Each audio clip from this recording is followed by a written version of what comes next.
अस्सलाम वालेकुम, मैं हूं इश्तियाक गुंदल। अमेरिका ने पाकिस्तान को बड़ा वाज़ेह अंदाज के अंदर खबरदार कर दिया है, वार्निंग दे दी है, बता दिया है कि अब जो पाकिस्तान के अंदर निगरान सेटअप के बाद इंतखाबात होंगे उसमें पाकिस्तान के अंदर पुरतशद्दद वाकयात हो सकते हैं। अमेरिका की तरफ से ये बयान, ये रद्द अमल क्यों सामने आया, इसके पीछे कौन कौन सी वजूहत थी, पाकिस्तान इस सूरत हाल में क्या कर सकता है, और दूसरा यह है कि पाकिस्तान के साबिक वजीर आजम शाहिद खाकान अब्बासी ने कल जब पीडीएम की हुकूमत खत्म हुई तो उन्होंने बगैर किसी लगी लिपटी के बिल्कुल वाज़ेह तौर के ऊपर बता दिया कि हम आवाम से माफी चाहते हैं, हमें बड़ी शर्मिंदगी है, हम डिलीवर नहीं कर सके और हमारे पास जो थे वो बिल बगैर पढ़े जो है वो साइन होते रहे। उन्होंने कुछ और भी बड़े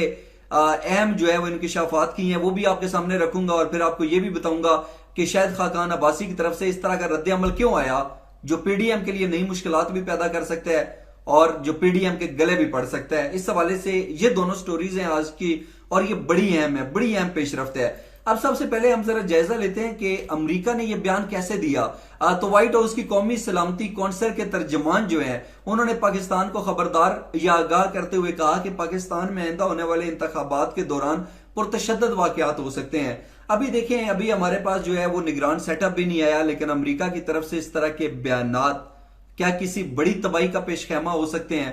क्या अमेरिका की तरफ से इस तरह के बयानात पाकिस्तान की आवाम को डराने और धमकाने की एक साजिश या एक कोशिश भी हो सकती है? और क्या अमेरिका की तरफ से पाकिस्तान के हवाले से इस तरह के बयानात जो हैं वो इस चीज का इजहार कर रहे हैं और इशारा दे रहे हैं कि पाकिस्तान के अंदर आइंदा आने वाले दिनों के अंदर इंतखाबात के दौरान बहुत सी तबाही फैल सकती है? यकीनी तौर के ऊपर इस हवाले से कुछ बड़ी अहम चीजें भी सामने आई हैं और बज़ाहिर अमेरिका को ये जो रद्द अमल था ये क्यों देना पड़ा। तो इसकी जो सबसे अहम वजह बनी वो एक सवाल था और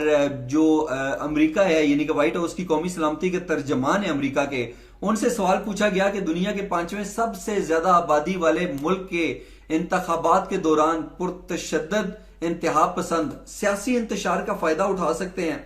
अब दो चीजें जो है बड़ी अहम है, पुरतशद्दद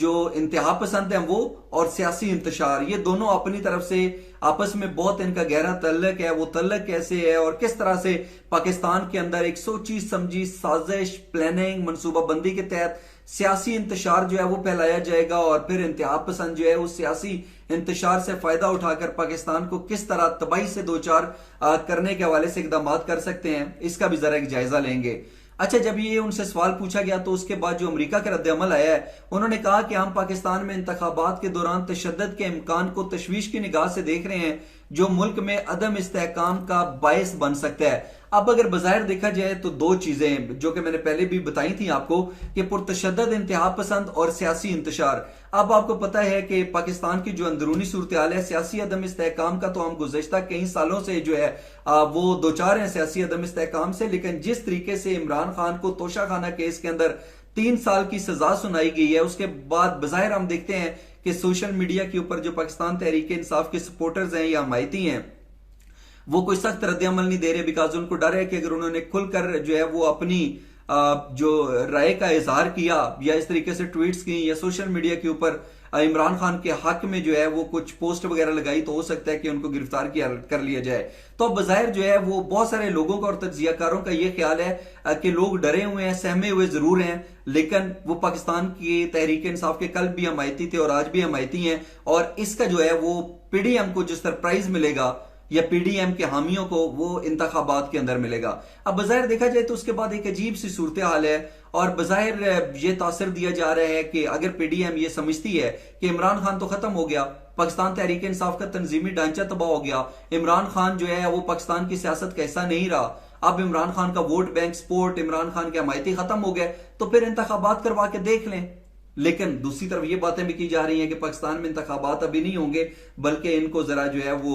लंबा और तवील अरसे तक खींचा जाएगा इस सारे अमल को। तो बज़ाहिर ऐसा नजर आता है कि खुदा न खास्ता, खुदा न खास्ता, खुदा न खास्ता अगर कल को जो है वो पाकिस्तान तहरीक इंसाफ के चेयरमैन जो इमरान खान है वो इसी तरीके से जेल के अंदर रहते हैं और वहां पे जिस तरीके से खबरें सामने आ रही हैं कि उनके साथ जो है उनको सी कैटेगरी दी हुई है, उनके साथ बड़ा गैर इंसानी सलूक किया जा रहा है, एक साबिक प्राइम मिनिस्टर के साथ जो कुछ हो रहा है वो नहीं होना चाहिए था, अवाम के अंदर जो है वो एक इस तरीके से जो है ना वो इंतशार फैला दिया जाता है और इंतखाबात के दिन जो है वो अवाम बाहर निकलती है और उनको लगता है कि नहीं वोट वो डाल रहे हैं, लेकिन उनको गुमराह किया जाता है कि ये जो आप वोट डाल रहे हैं ये किसी और को जाके डलेंगे, या फिर इंतखाबात के जब नताइज आना शुरू होते हैं और वो इसको तस्लीम ही नहीं करते, वो कहते हैं हम तो सारे जाके पाकिस्तान तहरीक इंसाफ को वोट दे रहे थे, ये कैसे हो गया। और उस दौरान अगर कोई सियासी इंतशार पैदा होता है, पोलिंग स्टेशन के ऊपर कोई लड़ाई झगड़े होते हैं, कोई मारा मारी होती है, आपस में लड़ाई झगड़ा होता है, तो फिर यकीनी तौर के ऊपर जो दहशतगर्द अनासर हैं वो इस सूरत से फायदा उठा सकते हैं। और इसी तरफ अमेरिका ने जो है वो इशारा करते हुए बड़ा वाज़ेह तौर के ऊपर कहा है